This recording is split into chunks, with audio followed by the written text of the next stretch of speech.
kasih atas waktu dan kesempatan yang sudah meluangkan untuk saya.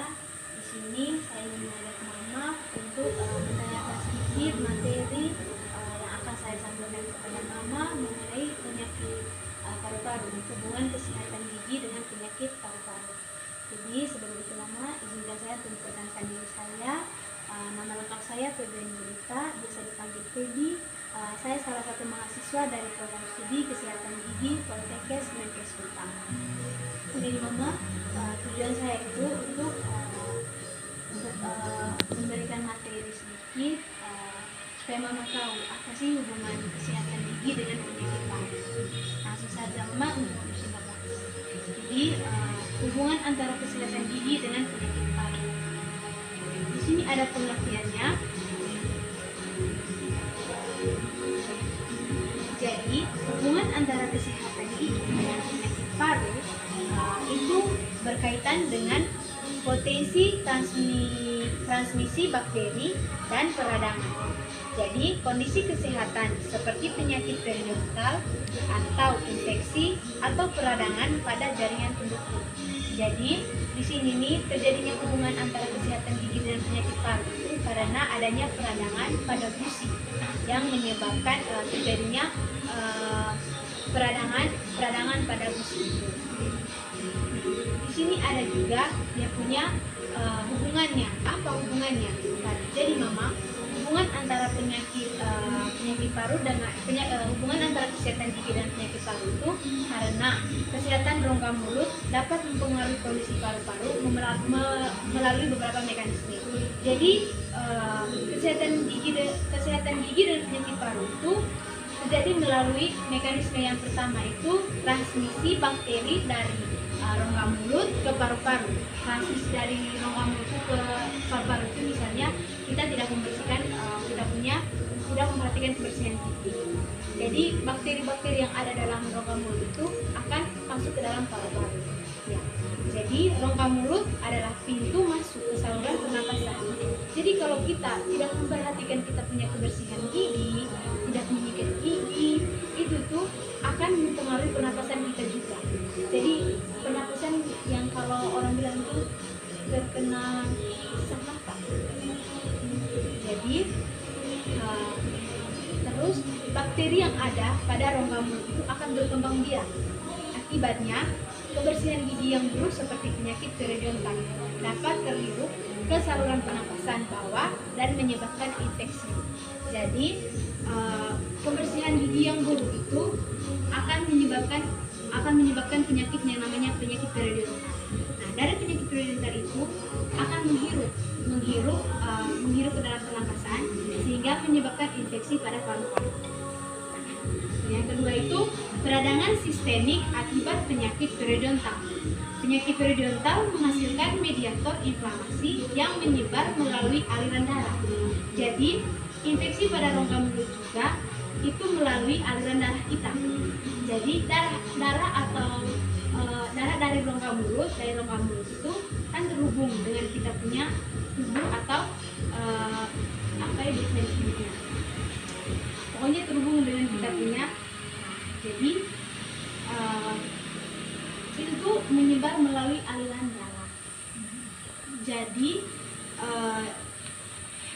hal ini itu dapat memicu atau memperburuk peradangan pada jaringan paru-paru dan memperparah penyakit paru-paru kronis. Kalau kita tidak membersihkan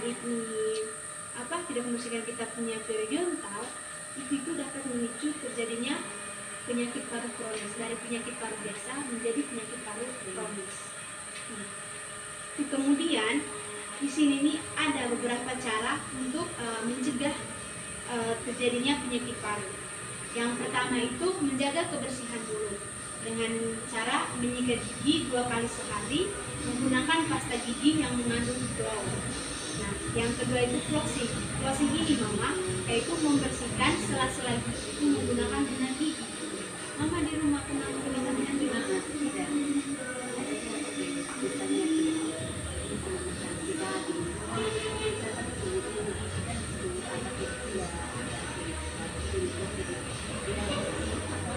Gigi, lengket gigi.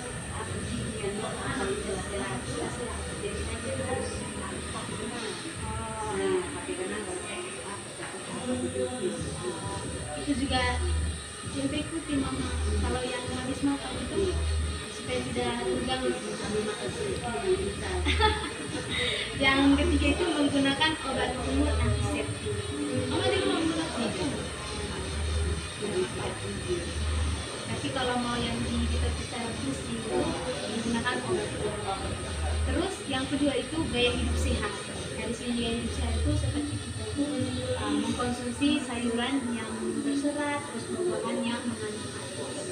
Jadi saya yakin kalau dulu itu sering makan sayuran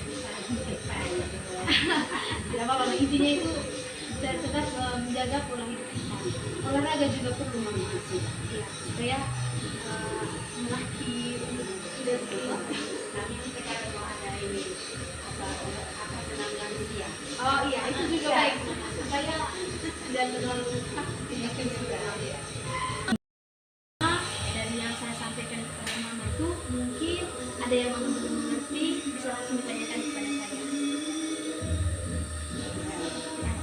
Baik mama, yang saya harapkan mama datang lagi nanti setelah mendengarkan sedikit informasi itu, mama bisa merubah ini cara memperhatikan kebersihan giginya dan tetap melindungi agar tidak terjadinya penyakit paru-paru. Mungkin karena mama jadi ada kajian jadi ada kalinya saya mau berani pikir yang begitu karena terlalu banyak dan takut saya mungkin terlalu jadi kalau Dan mama kalau boleh itu kurang dulu untuk namanya sirip pinang boleh, tapi jangan terlalu keseringan. Nah terus jangan lupa juga kalau habis minumnya sirip pinang itu rutin mikir gigi supaya tidak saya cuma 2 kali datang bersihkan karang gigi. kalau saya maksudnya makan cerita yang mana sih makan ini saya pernah Iya, 2 kali. tidak apa-apa.